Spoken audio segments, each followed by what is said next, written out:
dans cette vidéo je vais vous parler des pointes. Donc comment soigner ces pointes, quoi faire quand elles sont très sèches et cassantes. Il faut aussi faire attention aux pointes parce que si elles sont abîmées, tout va se casser au bout et ça servira à rien. Et d'ailleurs je pense que c'est ce qui s'est passé ces dernières semaines, ces derniers mois. J'ai fait pousser mes cheveux de la racine, mais en bas c'est tellement cassé que je pense que ça n'a pas poussé autant que ça aurait dû pousser.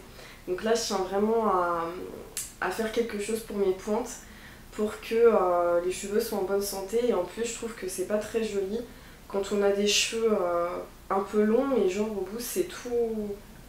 Genre c'est un petit fil comme ça quoi. Enfin ça sert à rien d'avoir ça au bout de ses cheveux. Et en plus quand je les manipule, tout se casse, voilà. Dès que je passe la main dedans, tout se casse. Donc là c'est vraiment plus possible. Ça sert à rien de garder une longueur pour des cheveux, voilà. Dès que je passe la main dedans, ça se casse.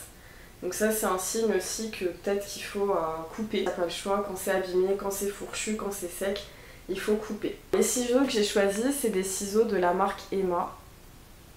Mais on peut prendre n'importe quel ciseau. Du moment qu'on les utilise que pour nos cheveux. J'en ai d'autres. Mais à chaque fois je coupe mes cheveux avec et puis après quand j'ai besoin, je coupe des mèches, je coupe voilà, un papier, etc.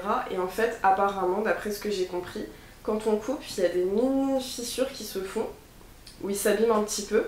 Et après quand on les utilise pour les cheveux, ça recrée des fourches, donc c'est pas le but.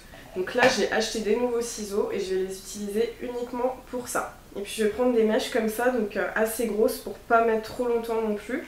Ils sont totalement démêlés. Voilà. Je redémêle un tout petit peu au doigt très délicatement. Et là, ce que je vais faire, c'est que je vais passer mes doigts comme ça. Et dès que j'arrive au bout et que je vois que c'est tout fin, vous voyez là, c'est épais. C'est épais, ils sont normaux, etc. Jusque là, ça va, ça va, ça va. Et là, vous voyez, là, ça commence à être de plus en plus fin. Et là, ça commence à être parsemé. Il y a des cheveux plus longs que d'autres, c'est tout fin, etc. Bah, moi, je vais me débarrasser de cette partie-là pour avoir que des cheveux bien épais. Donc, ça fait un petit peu mal au cœur, mais c'est parti. Hop. Voilà. Donc là, vraiment, vous voyez, ils sont épais de la racine à la pointe. Je trouve ça beaucoup plus joli et je pense que ça va vraiment leur faire du bien.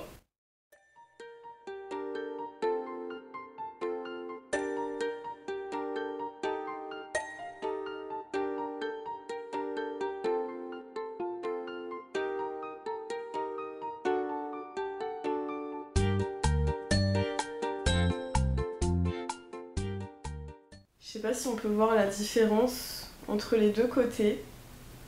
Ici c'est un peu plus long, mais les bouts sont beaucoup plus fins et plus abîmés. Je sais pas si on se rend compte. Et puis quand je passe la main dedans, qu'est-ce que je trouve dans ma main? Des cheveux. Voilà. Vous voyez les pointes comment elles sont toutes fines. Franchement on se rend pas compte, mais c'est pas joli en fait. C'est pas joli, c'est pas sain. Et même pour donner un petit coup de boost au volume, c'est mieux d'avoir des cheveux comme ça. Ça pousse plus lentement mais ça pousse sûrement. Alors que comme ça, vous pouvez rester comme ça 1 an, vos cheveux ils auront jamais changé de longueur, voire ils se seront cassés. Alors que comme ça, vous allez voir que ça évolue. En plus ces cheveux ils sont bien épais, bien rebondis, donc je vous conseille vraiment de faire ça le plus régulièrement possible.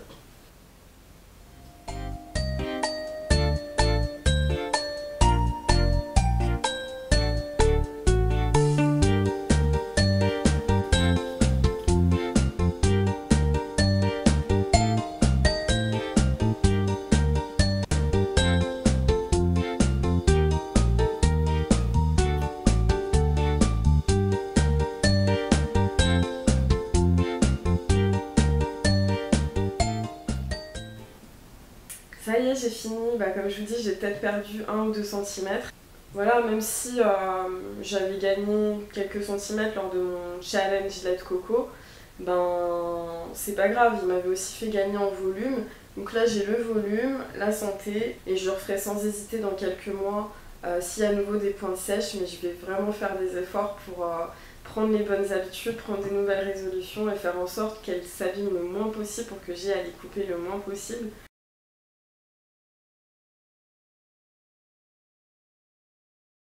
Là je le fais à peu près, je dirais 3 fois par an, on va dire tous les 4 mois. Dès que je vois que c'est abîmé, en général plusieurs fois par an je le fais.